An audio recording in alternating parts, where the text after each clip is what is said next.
नमस्कार किसान साथियों, स्वागत है आप सभी का एक बार फिर से मालवा की खेती यूट्यूब चैनल पे।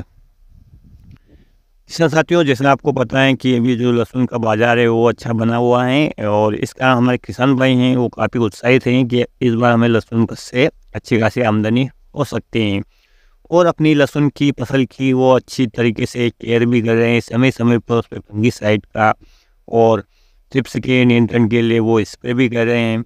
लेकिन किसान साथियों, किसान के मन में एक इच्छा ये रहती है कि किसी भी प्रकार से मैं अपने जो लहसुन है उसका उत्पादन अधिक ले सकूँ, उसकी गांठों को बड़ा कर सकूँ। ऐसा कोई टॉनिक ऐसी कोई दवा हो तो मुझे मिल जाए तो मैं वो स्प्रे करके अपनी अच्छी फसल ले सकूँ। किसान साथियों, इसके लिए वो गूगल पे, यूट्यूब पर या अन्य सोशल मीडिया के माध्यम से या अपने किसान साथियों के जानकारी के माध्यम से या अन्य पेस्टिसाइड विक्रेताओं से ये पूछता रहता है कि यार ऐसा क्या स्प्रे करूं मैं कि मेरी जो लहसुन की जो फसल है वो अच्छी हो, गांठें बड़ी हो, वजनदार हो।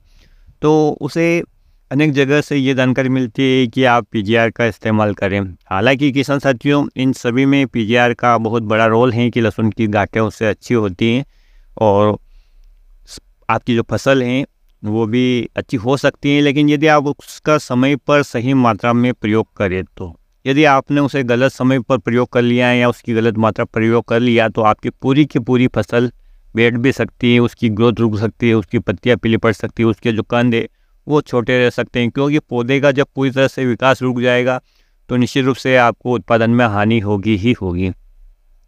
अक्सर किसान भाई इसका ओवरडोज दे देते हैं जिससे उन्हें नुकसान भी होता है। इसी प्रकार का एक हमारे किसान भाई ने हमें कमेंट के माध्यम से भी बताए हैं कि अत्यधिक मात्रा में पीजीआर का प्रयोग करने से या समय से पहले उन्होंने पीजीआर का प्रयोग कर लिए थे जिससे कि उनकी लहसुन की जो फसल है पूरी तरह से लॉक हो गई हैं। वो उसका विकास नहीं हो रहा है, फसल जहाँ की तहाँ खड़ी है, न नई पत्तियाँ निकल रही हैं, फसल में पीलापन आ चुका है और फसल पूरी तरह से रुक सी गई हैं, उसमें कुछ भी विकास देखने को नहीं मिल रहा है। तो इस समय क्या किया जाए? तो किसान साथियों, अक्सर हम गलती ये कर लेते हैं कि जैसे हम अन्य दवाइयों का यूज़ करते हैं, जैसे मान लो कि हमने थ्रिप्स की दवाई का स्प्रे किया।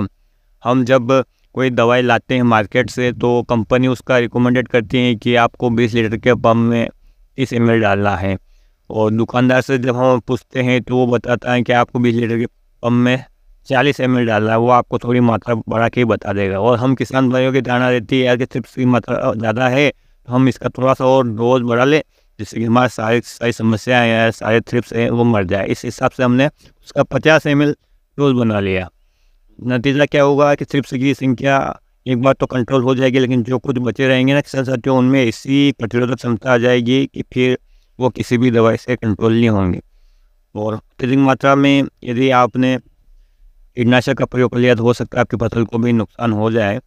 तो इस हिसाब से यदि आप इंसेक्टिसाइड का डोज लेते हैं तो आपको इतना नुकसान या देखने को ना मिले। लेकिन यदि पीजीआर में आपने ये गलती कर ली या प्लांट ग्रोथ रेगुलेटर, ये एक प्रकार के हार्मोन्स को बैलेंस करता है, ये कोई कीटनाशक नहीं है या कोई फंगिसाइड नहीं है जिससे कि आप इसका ऊपर नीचे थोड़ा बहुत डोज ले लें। ये बहुत ही कम मात्रा में यूज़ किया जाने वाला केमिकल होता है किसान साथियों। और यदि आपने इसका अत्यधिक मात्रा में प्रयोग कर लिया तो ये जो आपके पौधे के जो अंदर हार्मोन्स होते हैं पौधे के विकास को बढ़ाने वाले, उनको डिसबैलेंस कर सकता है और आपके जो पौधे की वृद्धि है वहीं की वहीं रुक सकती है। आपकी जो पूरी फसल है वो चौपट हो सकती है, आपकी फसल लॉक हो जाएगी। ना तो उसमें पत्तों का विकास होगा, ना ही उसकी गांठ बनेगी और आपकी जो फसल आपको पीली की पीली दिखाई देगी। यानी कि अभी तक आपने जितनी भी मेहनत की, जितना भी खर्चा किया, वो सभी कुछ बेकार हो सकता है।